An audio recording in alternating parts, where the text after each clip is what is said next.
Emma Manley, Creative Director of Manley. Welcome to Irish Startup TV. Thank you for having me. Tell us a little bit about your brand and what you design. So Manley is an Irish women's wear fashion and accessories line. We started 7 years ago and it was just women's wear. 3 years ago we then introduced our jewellery line as well, which is basically made up of the scrap fabric, the scrap leather from our women's wear line. And then we kind of thought the jewellery went down so well, why not introduce bags? And they've gone down equally as well. So now we do all 3 product lines. Amazing. And how did you get into designing in the first place? Didn't lick it off a stone. My mum was a designer and, you know, my dad was an entrepreneur. So I suppose I'm kind of the... Perfect storm. Yeah, exactly. Okay. So kind of, I always had that kind of business drive and ambition, hence starting up my own brand. But I had that creativity from my mum. You know, it was kind of Blue Peter hour all day, every day in my house growing up. So it was kind of hard to avoid it. Nice. And did you study as well, or how did you go from I being did. a schoolgirl to a business person, or what? Did anything come in between? A lot came in between because I got rejected from college so much. So Really? yeah, I in the prize, I knew what I wanted, fashion, that was it. But I wanted the art school experience, so I wanted to go do a foundation. I knew I wanted fashion, but I kind of thought that perhaps I'd have my eyes opened up to other elements of it. Was that in Ireland or in the UK? Yeah, eventually I had to start trying for the UK as well because I wasn't getting any places in Ireland, but I never actually got them. So I tried 3 years in a row. So in between I'd done a foundation in Coláiste Eid in fashion and textiles, which just really taught me the basics, but also gave me a real taste for what I would be doing if I went to art college. And then that should have been my kind of entryway into NCAD or LSAD or one of those. But again, it was a rejection again. So I then ended up going into the workplace. I worked as a stylist for Topshop. I helped run their Topshop to go service, and then it just got to the point where I had to go to a private college, the Grafton Academy. It's what I didn't want because my mum had gone there, but at the end of the day, like now I understand that walking, you know, taking the same steps that my mum did was actually a great education for me, but I just wanted to have my own identity and not be, you know, Sheila's Life Take Two. You know, I kind of wanted to do it my own way, but it wasn't meant to be, but honestly things have worked out just fine. It's amazing. And when you came out of school then, did you start working straight away, or how long did it take before you got that? Ish. So when I graduated, it was a really bad time in terms of, you know, the recession was very quickly approaching. So I went away first of all to New York. I did a 3-month internship there. I worked for VPL, which is a luxury sportswear line, but they just started. So it was hand to mouth stuff. Yeah, how difficult was it to go to America in the first place and then to get an internship? Was that, pretty surely hard. That's coveted by a lot of people as well, with degrees? It was kind of funny because now I look back and I think, you idiot, and I understand why my mum was so scared for me to go. I went on my own. And I literally, like, at one point was like homeless on a park bench calling my sister going, I've nowhere to stay tonight, this is a terrible situation and I start my internship tomorrow. But it all worked out really, really well. And you know what, there's something very powerful about being Irish. Like, there's a very creepy story behind it that wasn't actually creepy, but like a man literally giving me his home for the night while him and his wife were going to visit their son in university in Utah. And he literally saw me with my portfolio case and he was like, I feel really sorry for you. My mum's Irish. So he was like, there's the keys to the house, you know. And that's incredible. Little things like that. Yeah, look, I don't advise it, but I made my own way. I got there. Did the internship there, it was great. Sorry, just to go back a bit, so you were in a park, homeless effectively, and you had your folder beside you, and some random dude comes along and goes, my mother's Irish, there's my house. That's amazing. Yeah. Wow. Yeah. Talk about a sign Awkward. as well. Yeah. Yeah, but on the positive side, Exactly. New York is a scary place at the best of times. It is. And so if you were there and you didn't know where you're going to go that evening. I didn't know what I was going to do, but I knew that the point at which I'd have to call my mum and say, hi, I failed, any chance that I could get flown home? I knew that was fast approaching, but I didn't want to take that route. And I think just the power of being Irish. You know, I remember calling my sister and going, I don't know what to do. And she was at a party with a friend who was like, oh, you know, one of my really good friends lives over there. Why doesn't she call Naomi? And one word borrowed another, and then I was out, you know, having dinner with that girl the next night, and she was showing me the ropes and turned out to be one of my best friends over there. You know, there's a lovely community. She introduced me through, you know, Enterprise Ireland and various different networks. She introduced me to a load of people. At the time I was only an intern, but I got to meet all these wonderful business people that, like, you know, absolutely inspired me. And it gave me, I suppose, ways to meet people and ways to, I suppose, spend my 3 months over there that wasn't just interning, but, you know, getting involved with the Irish Business Network over there too. Awesome. Yeah. So actually that reminds me of Fintan McGovern, which reminds me of GEC. Yes. So Fintan McGovern is involved in the Ireland funds, but I guess you would have met him at the GEC. Tell us a little bit about the GEC. So the GEC was my first ever studio outside of, I suppose, my mum's old studio in the family home. I made the move to go there, I think it was maybe 4 years ago at this stage. And I'm still a co-worker there, so I had the Manley studio there in its entirety for 2 years. It was a wonderful place to be. Made a lot of connections, you know, even the likes of Jenny Houston of Edge Only, who's now my business partner, you know, with Bloss. There's a lot of past, you know, GECers and people who've joined. Yeah. And you don't ever get away from it, but it's a lovely badge of honour to wear where you're like, are you a GECer? There's always going to be somebody at an event that you meet that you have that connection with, and I think it's lovely, you know. Awesome. And I don't want to go into a cooperative space where it's all designers. I want to go in somewhere that there's tech people, that there's accountants, there's business people, there's all these other kind of businesses going on, because there's a lot of learning, there's a cross-pollination of ideas. Yeah, absolutely, yeah, big time. And then in terms of this current, we're in this amazing environment of Bloss in the Dundrum Town Centre. Yes. So tell us a little bit about how this has come together. Yeah, so hugely proud of this. Like, it's a gorgeous story. You've seen it now yourself, you know. I suppose we should probably just to set the scene. Like, it actually feels like a full-on, like, properly established department store. It's got a lovely vibe to it, but at the same time, it's got a very warm and friendly atmosphere. Yeah, very much a soul to it.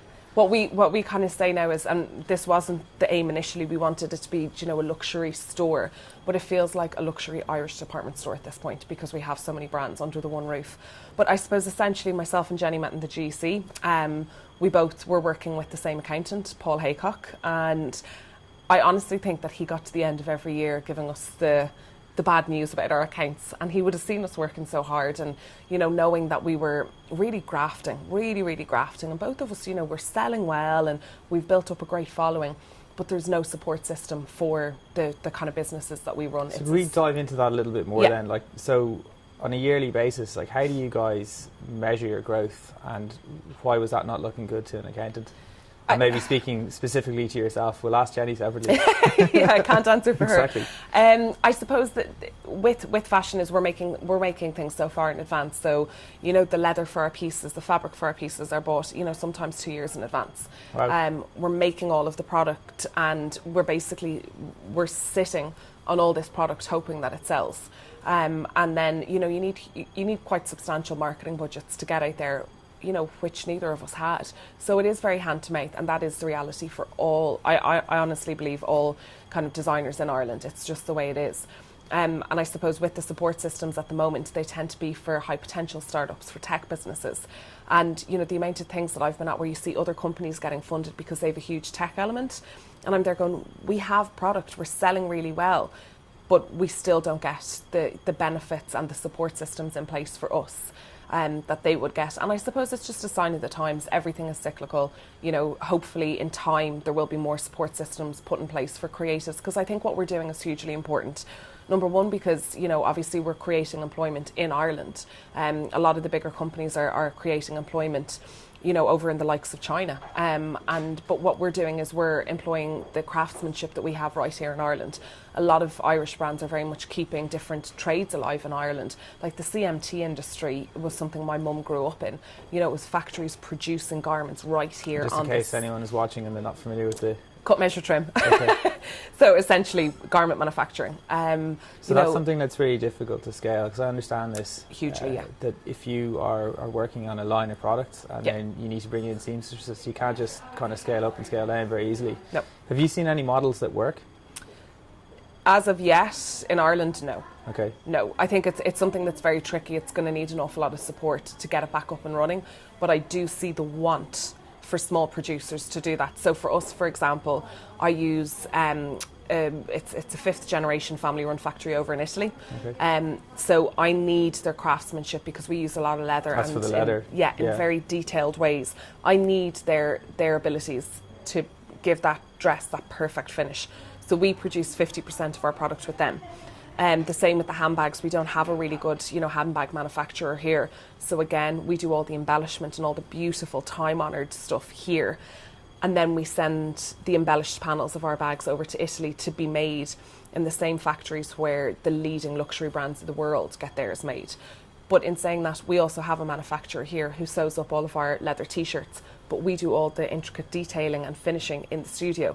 So you're micromanaging things, and obviously something that's quite time consuming, but for me that gets the percentage of products made in Ireland higher for Manley, and I'm adamant to keep it at 50% and above.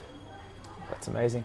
Yeah. So do you think, is there anything else then, like you guys are going out on a limb here with your store, is there anything else on the production side or on the manufacturing side that could really help but one thing at a time. Okay. Look, we've done Bloss. If you had a magic wand, what needs to happen in Ireland to help out I small suppose indigenous manufacturers? In a way, what we're doing here with Bloss, what we need with manufacturers. Can I rephrase that question to say small indigenous designers, because we have the designers, but the challenge is it sounds like we don't have the manufacturers. No, we don't. We don't have education programs anymore to train. So the apprenticeships. Yeah. It's as simple as that. Like, it really is, because how can you expect for people to finish clothing to that quality when they've never had the opportunity to train? So nothing is being made here right now. Well, there's very little being made here right now. And so therefore there's no real training programs. Whereas over in Italy, the factory that I make in, even the local kids from the town will be brought in during the summer holidays to see how things work. That's how my mum learned. She was brought into the factories and it was like, this is how it works. It's the same with internships with fashion design students. We just need to bring pride back to that part of the job. It's not a low grade job. People just think, oh, be the designer, be, the face of a brand. It's all very glamorous and luxurious and it's all very sexy. And the actual making of the clothes isn't. But that's because we're not used to, I suppose we're used to seeing the clothing being made in, horrendous conditions in factories over in China. There is something incredible and something so beautiful about making product. And we just need to bring that understanding of it back. And do you think will people pay for it? Yeah, and they already are. What we have right here in Bloss is we 42 Irish designers under the one roof. We have beautifully finished clothing. We have a beautifully curated selection of Irish designed products. And people want to spend on Irish. They absolutely do. Because the quality is, far superior. So people will pay for the quality and the ethical element. Yeah, and not everybody can. We understand that. But you're always going to have that. There is a market, you're seeing that. There is a market. And we just need to bring our designers to that market. And having a space like Bloss to do that is incredible. Fantastic. And how traditionally were the 42 guys and girls getting to market? I suppose we started off as a wholesale model, so we used to sell to stores. It wasn't working. Times were really, really tough, and during the recession, a lot of boutiques didn't have the cash to pay you, which was making our lives very difficult. So then we turned far more online. But my struggle would always be to get the woman who saw the beautiful dress actually online to buy it, and not to be fearful of that we were going to take her money. And if it didn't suit, that she couldn't post it back to us. People still want to go somewhere lovely to try it on, but I couldn't afford myself the overheads of a store. And it's probably the same with a lot of the brands throughout the store. So whether they sold to stores or whether they were online, we've now given them the chance, I suppose, to control not only what goes into store, but it also brings in a certain kind of customer that is their kind of customer. It's as simple as that. That's awesome. Yeah. It's amazing. Yeah, very proud of it. I think it's a lovely space, but also the camaraderie between the designers now. And you see some of them, they work so hard. They really work so hard at having the right product here. They're very much in tune with what's selling and making sure it's replaced, and doing Meet the Maker days, so they actually get to meet their customer as well, which is hugely important. Yeah, it is. It is. Because, you don't get to meet the person who makes your clothes an awful lot of the time, whereas we're saying, hey, we've got 42 of them, come on in and meet them and get the story. Yeah, and then when you get, if any of them do any tailoring as well, like I know I have a cousin, she's involved, and she'll iterate a garment for the customer, and that's a really nice experience. So. Absolutely, yeah. It makes all the difference, I think. It really does. Fantastic. Yeah. So what's next? We've got Christmas coming up. It's a big retail time. Yes, it is. It's huge retail time. So we want to, make hay while the sun shines. We've got 42 designers to look after, and we want to make it, a great Christmas for them and a great selling period. We want to make customers so aware about their brands and all the rest of the brands that we have. We close our doors on the 7th of January. It'll be sad, we're the only Irish store that Dundrum Town Centre has to offer. There is no other Irish offering up here, so we're immensely proud of what we've achieved. But we don't know where we're going next. Between myself and my business partners, Jenny from Edge Only and Paul Haycock, our accountant, Between the three of us, we'll make that decision. But the idea is when again, go back to this magic wand idea. If it was a magic wand, or if someone's watching and they're saying, "Hey, we'd love to support," what would you need, or what would you like to see happening? When we were working with AAD on the kind of graphics for the store and I suppose the identity of Blas, we made sure to internationalise it. So Blas is the phonetic spelling of Blas Oscuelga, which means taste. So essentially we've tried to curate the tastemakers of the Irish fashion scene. So we have it spelled BLOSS for a reason, because we want to be able to take it abroad.